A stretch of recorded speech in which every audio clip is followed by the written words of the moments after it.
I have some exciting news! I'm getting married! And guess what? Do you want to know who it is? Should I tell you? Oh, wow, that's great. I'm really happy for you. Congratulations on your engagement. Thanks. So my fiancé is actually the son of a company president. Can you believe it? It feels like my life is going perfectly. Honestly, just being born with a decent face already makes me a winner, don't you think? I graduated from university with my sister and got a good job. And now I am marrying a rich and successful guy. Yeah, that sounds really nice. I'm glad to hear that everything's going well for you. Right? My life is seriously on a roll. I just recently quit my job in anticipation of my marriage. When I showed everyone pictures of my fiancé, the president's son, they were all super jealous. It's hilarious, really. Some of my friends from my 30s were so envious. It was funny. I mean, obviously, our backgrounds are just so different. You are really putting yourself out there, aren't you? It's one thing to say this to me, but maybe you should tone it down a bit when you're outside. What? Of course not. You think I'm going to pretend to be humble? I'm actually quite good at navigating life, you know. I can see that, but just be careful. If you keep making enemies, it could come back to haunt you later. Oh, please. It's not like you, who seems to struggle in life. I'm leading a life that's completely opposite of yours, where you had a child young and ended up alone. I haven't had to deal with any hardships at all. Well, that kind of life doesn't necessarily last forever. Especially now that you're getting married, your actions will impact your partner too. It's important to be responsible for what you say and do. Coming from someone who divorced a loser, that doesn't have much weight, does it? I mean, the way people get divorced so easily these days is ridiculous. You should think about the kids. That's something I've always thought about. And honestly, the kid that you had seems a bit slow. Plus, the kid's not exactly a looker either, so it's kind of sad. Gabby, that is way too much. You can say whatever you want about me, but leave my child out of it. Oh, look who's acting all high and mighty now. But seriously, don't you feel sorry for that kid? Having a single mother who dropped out of school, that is something to be ashamed of forever. I would definitely feel inferior about that. You can think however you want, but don't present your values as if they're universal truths or the only right way to live. Everyone carries their own burdens as they navigate life. Your reckless words will eventually come back to bite you.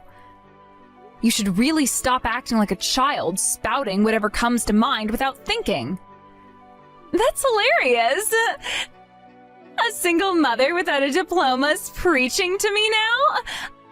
I can't imagine how frustrating it must be for a child to have a mother like that. I'm going to make sure I never turn out like you. Do whatever you want. Oh, by the way, I'm bringing my fiancé over to meet my family soon. He wants to greet our parents, so it's happening. You and your kid better be there too, just to show face. We're technically family now, right? But once I get married, I'll probably cut ties anyway. Wow, do you really have to say all that? Well, that's just how it is. Just promise me you won't show up looking like a mess, okay? Yeah.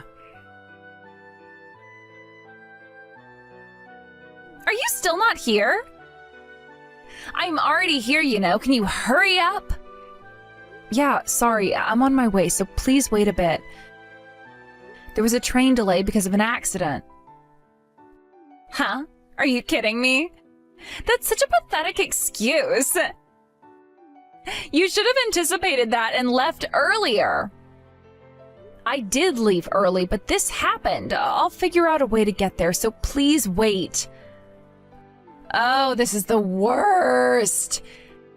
As if it's not bad enough that I have to introduce my low-spec sister. Now you're going to be late, too? You're really failing as a person, you know. I said I'm sorry. Whatever, I already told my fiancé that you're just my servant. Huh? What do you mean by that? Do you think I'd hang around with someone like you otherwise? You're a single mom who dropped out of high school. You're just a disgrace to the family. I told my fiancé he could treat you however he wants, like a servant. Wow. If someone introduced me like that, I'd be completely disgusted by them. But whatever, I just got a taxi, so I'll be there soon. I've arrived, but where are you? What are you doing, leaving your fiancé behind? Oh, you got there? Well, that was faster than I expected. I just had some free time, so I went to the convenience store. By the way, did you meet my fiancé?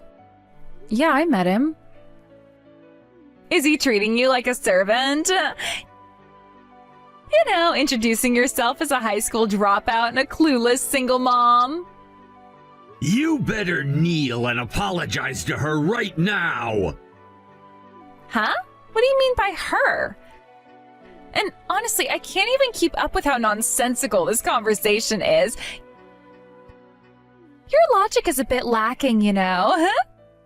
Gabby, what are you talking about? Miley, your sister, is our company's advisor and a super high-ranking executive. She's an impressive person. Wait, are you talking about Bradley?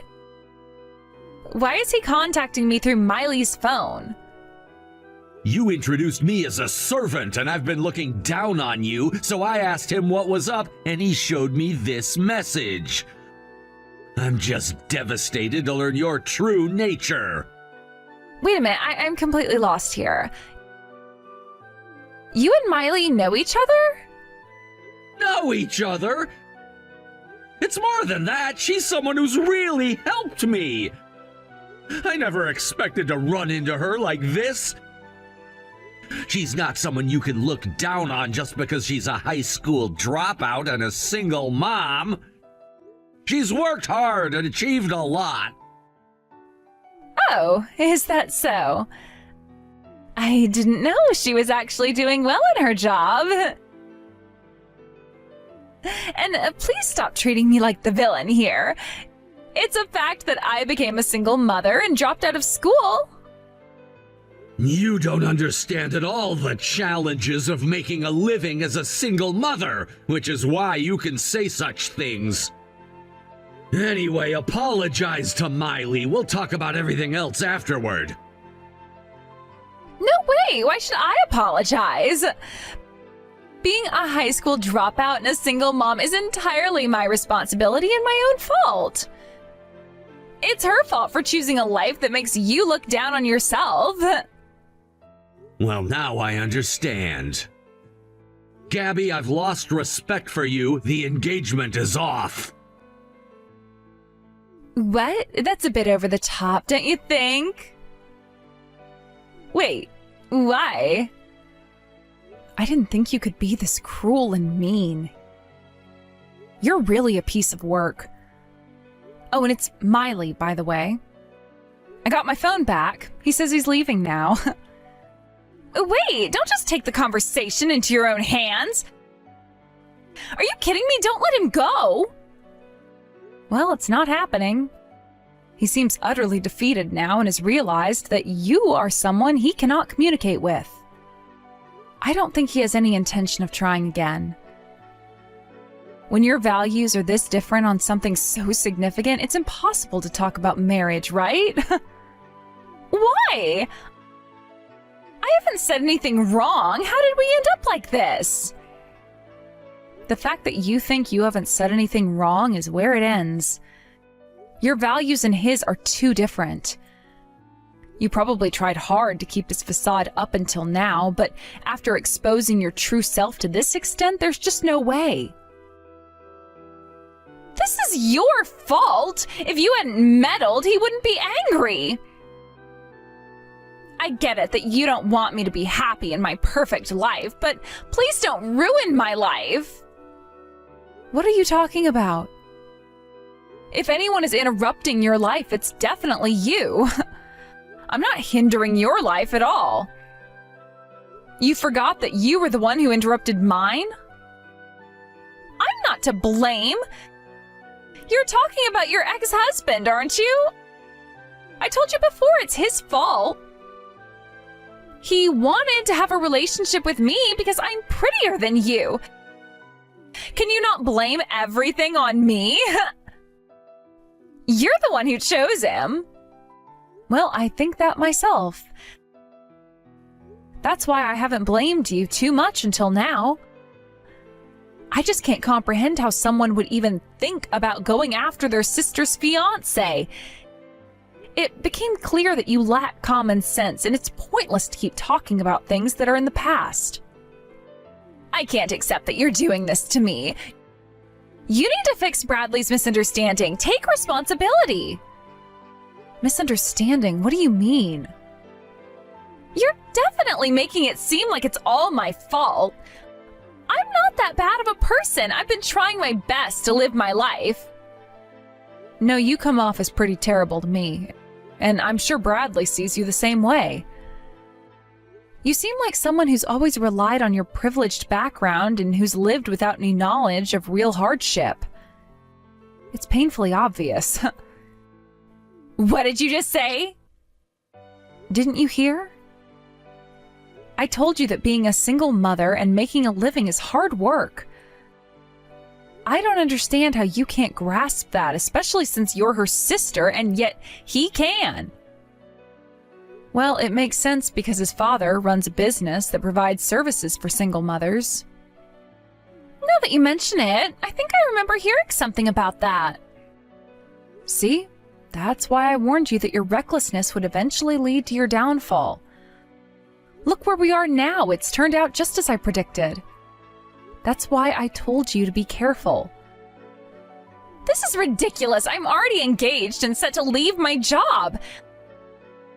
I can't believe he's calling off the engagement. Well, that's between the two of you. I won't get involved, but honestly, he's too good for you. You two are just not a good match. Shut up! I am getting married! If you're not going to help, then stay out of my life! I mean it. I'm cutting ties with you for good. All right, fine. To be honest, that works better for me too. Let's do that. Miley, I'm truly sorry for showing you such an unpleasant side. No, I mean, I'm really sorry for dragging you into our issues. I never imagined it would turn out this way. I apologize for the trouble. No, I should be the one apologizing. My sister was the one causing you trouble. You must have been so shocked. Yes. Honestly, I was so shocked I could hardly believe it. But after Miley showed me the messages, I had no choice but to believe it. I'm really grateful that I learned the truth about her before we got married. I agree. I was also relieved that I happened to meet you at the time when Gabby wasn't around. If she'd been here, you probably would have witnessed an ugly argument between sisters, which would have been unpleasant for everyone involved. And it's just a shame that you came all this way to formally meet with the family to announce the engagement. Oh, no, not at all. Honestly, if I had seen any kind of argument between you two, I probably would have been even more certain about my decision to end things with her. I'm grateful I could talk to you like this without her around. I'm glad to hear you say that. But I can't help feeling somewhat responsible for getting in the way of your engagement like this. It's just a little hard to ignore that the two of you were so close to getting married, and I feel somewhat responsible for ruining that. No, really, you don't have to feel that way. Actually, truth be told, I already had some doubts about marrying her. It's a bit of a separate issue, but now that I've seen her true nature, I realize it's better that I learned this now than later. Oh, wait a moment. You were feeling betrayed? Yeah. When I found out what she really thought about people around her, including her own sister, I started piecing things together. The way she talked about her own family, her own sibling with such disrespect. It made me question if that's how she would one day talk about me, too. She seemed to have no empathy or care, and her attitude was just so cold-hearted. I've been in relationships before, but I've never experienced this kind of malice, I guess. I understand. Gabby's always had her strong opinions, but it's shocking to hear how far she's gone. You're absolutely right to take it seriously. No one should have to put up with such behavior, and I'm sorry you even had to experience it in the first place. Hearing you say that makes me feel reassured. I feel like I've made the right choice. Your support means a lot. I feel like I'm finally seeing things clearly. You're very kind. I'm sorry things turned out this way, but sometimes these challenges can be blessings in disguise. It takes strength to see what's real and make the right choices. If I can help in any way, don't hesitate to reach out. I really appreciate it, Miley. Knowing someone like you was part of her family was what kept me hopeful for so long. I'm sorry things turned out this way, but honestly, I feel a lot lighter. Thank you for being so understanding. You're welcome. I hope everything works out for the best for you, Bradley. Why am I being thrown out of the house? I just came home to find my stuff tossed out, and then I was told to get out. And apparently they even got your approval for this? What the hell does that mean? It's exactly what it sounds like. They have my full agreement because, well, this house, the one you're staying in, it's actually under my name. What? Are you serious? I thought Mom and Dad bought it with their pension money. Nope, they didn't. I bought this house back when my child was still little, and they were there to help me get through a lot. So I decided to return the favor by buying the place. You were the one who just decided to make it your home. So that's why they're kicking me out? But why now? You know, I'm already dealing with the heartbreak of my engagement falling apart. Couldn't you cut me some slack? Oh, I know about the engagement. I told them everything, actually. I explained how you've been spoiled and coddled far too much, and that it's become an issue that just keeps repeating itself. What do you mean by repeating itself? What are you talking about? Oh, you know very well what I mean. You were engaged to Bradley, yet here you are, sneaking around with another guy. You think no one noticed? Wait, what are you talking about? What proof do you even have? Don't try to play dumb. I saw all the evidence. Bradley showed me himself. I feel so sorry for him, Gabby.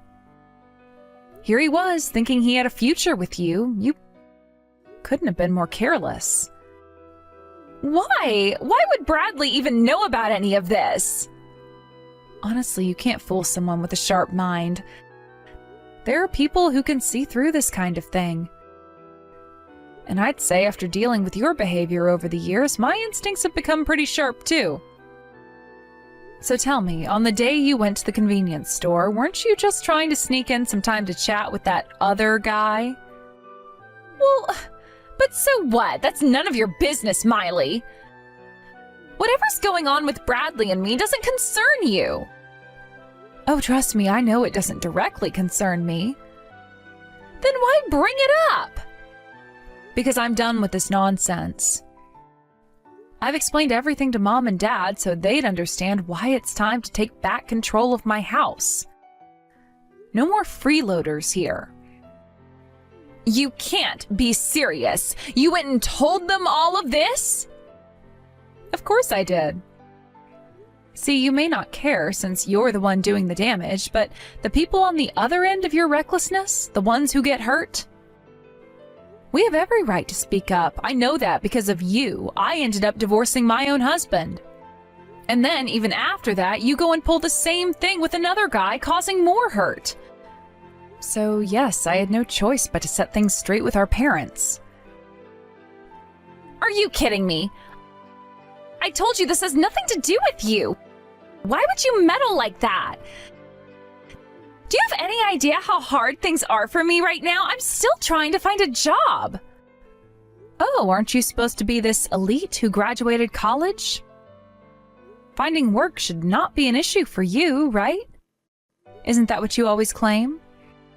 Sure, I might find something eventually, but honestly, I doubt you will. With that inflated sense of worth, you're bound to be picky about jobs.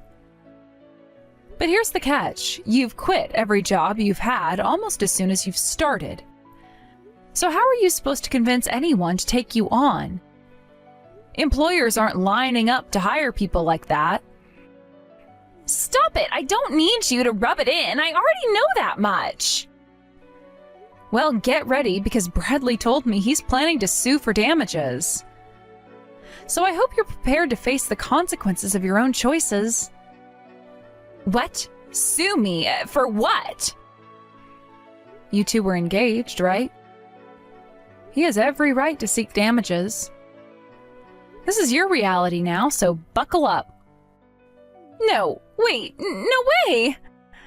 I don't have that kind of money! I don't even have a place to live now! Miley, come on, please say something to him! I'll apologize for everything, just let me come back home! No, you think I'm your servant? Helping you out after everything you've done would make me nothing more than your personal doormat.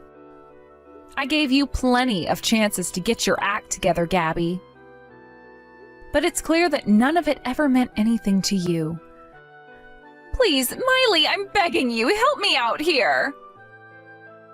Oh, wasn't it you who once told me we live opposite lives, that you were the successful one? Looks like it's true in a way. Now you're getting a real taste of rock bottom. Enjoy! Gabby's constant messages had become quite overwhelming, to the point where I decided to simply block her number. It wasn't an easy choice, but it felt necessary for my peace of mind. I needed some space from the incessant notifications that disrupted my day-to-day life. Gabby became the type of person who often couldn't take a hint, had a knack for overwhelming anyone with her communication, especially when things didn't go her way. The relentless barrage of texts, calls, and messages had finally pushed me over the edge. In her attempt to reach out, I learned that she had been trying to get in touch with Bradley, my friend, with the hope of apologizing to him for her behavior. It's not unusual for someone like Gabby to seek out others to mediate her conflicts, thinking that if she can just get the right person to understand her side, everything would miraculously resolve itself. However, this time things had escalated beyond mere apologies and conversations. Bradley's known for being a kind-hearted individual, always willing to lend an ear or offer support when needed. His warm demeanor makes him approachable, and many people, including Gabby, often feel comfortable confiding in him. Despite his gentle nature, there exists a more pragmatic and cold side to him when it comes to serious issues. And this situation with Gabby was no exception. After enduring her disruptive behavior for far too long, he had reached his breaking point too. I found out that he had made the difficult decision to consider taking legal action against Gabby. This was significant because Bradley typically avoided confrontation and rarely resorted to such extreme measures. The fact that he felt pushed to this extent showed how serious the situation had become. I knew that he had always been patient with Gabby, having tried numerous times to advise her on her behavior and how it impacted those around her. but it seems that despite his best efforts, Gabby was incapable of understanding the consequences of her actions. In the past, he had spoken to her, expressing his concerns and encouraging her to change her ways, but it felt like talking to a brick wall. Each conversation would end with promises from Gabby that she would do better, that she would make changes, but ultimately, those were just empty words.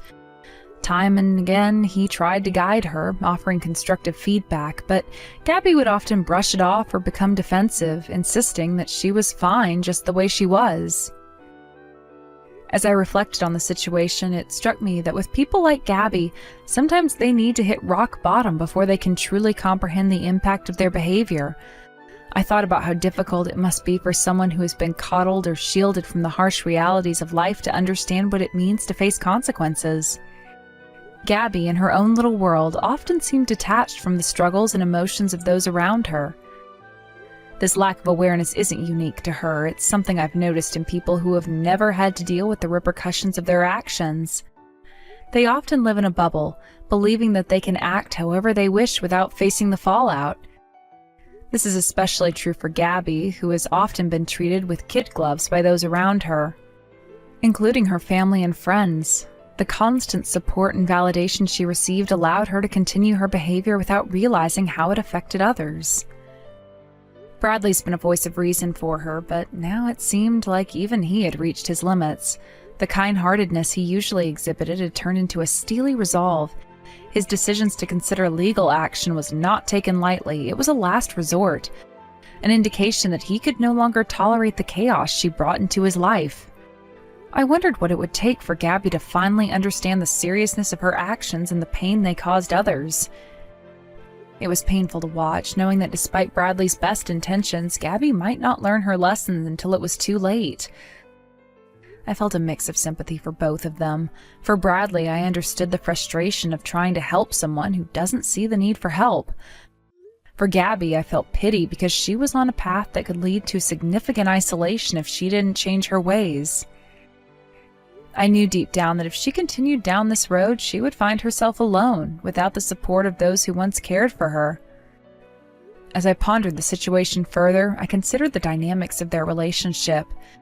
It was complex, to say the least. Bradley had always been the patient one, willing to listen to Gabby's woes and provide comfort when she was upset. However, Gabby had become increasingly demanding over time, relying on him as her emotional crutch, without reciprocating the same level of care. It's a dynamic that often occurs in relationships where one party feels entitled to the support of another without realizing the toll it takes. In my conversations with Bradley, he had expressed his exasperation with Gabby's inability to appreciate his kindness. He felt like he was giving and giving, but in return he received nothing but more demands for attention and understanding. I could see how this had begun to wear him down, leading to his decision to take a stand against her. Even as I contemplated all of this, I couldn't help but think about the moments that defined their interactions. There had been times when Gabby was genuinely sweet and caring, but those instances seemed few and far between compared to her more demanding and inconsiderate behavior. I wondered if she was capable of change or if she would continue to spiral further into her self-centered ways.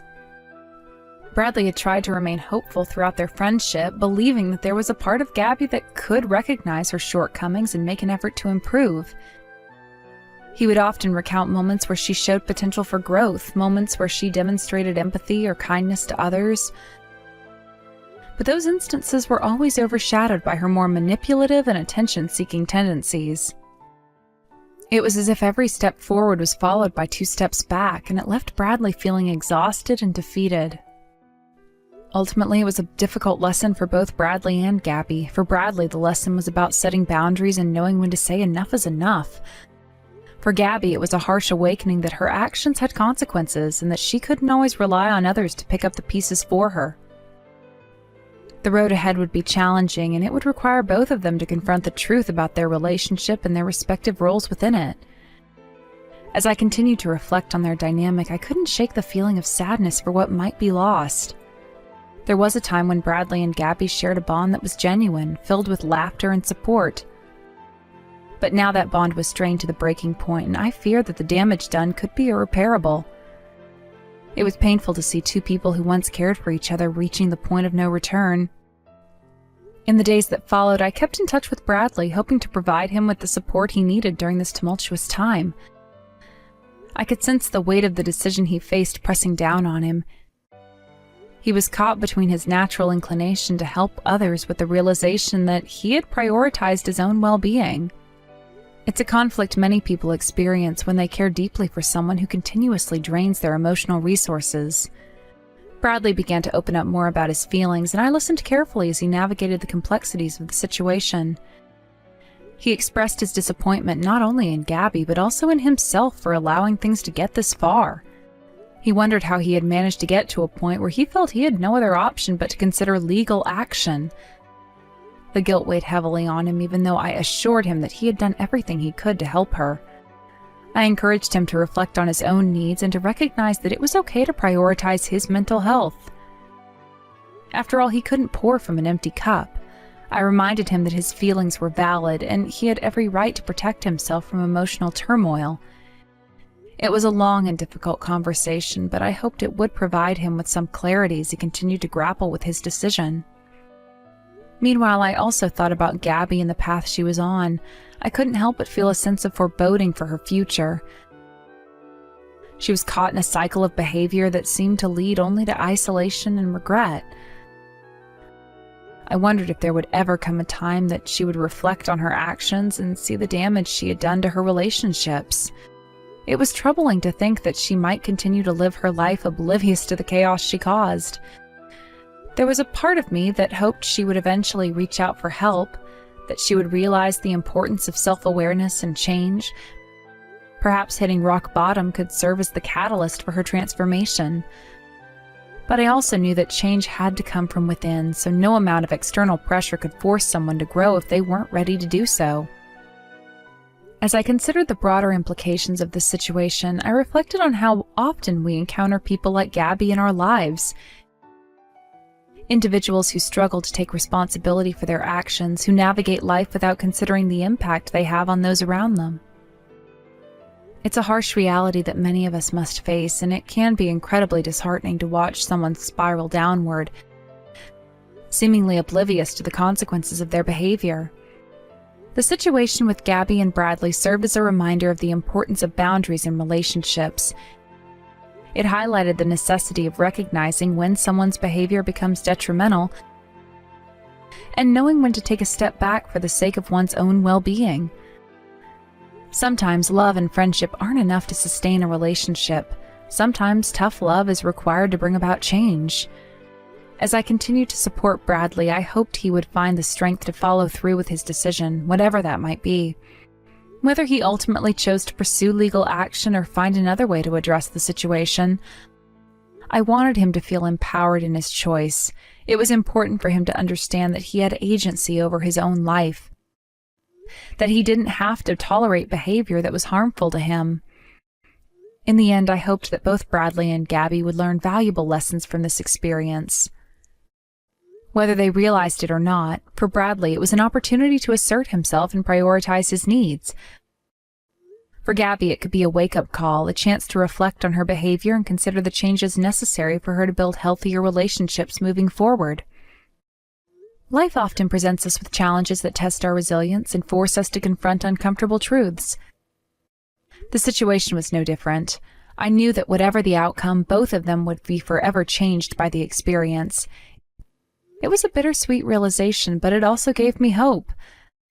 Because sometimes, through the struggles and heartaches, we find the strength to grow, to evolve, and to become better versions of ourselves.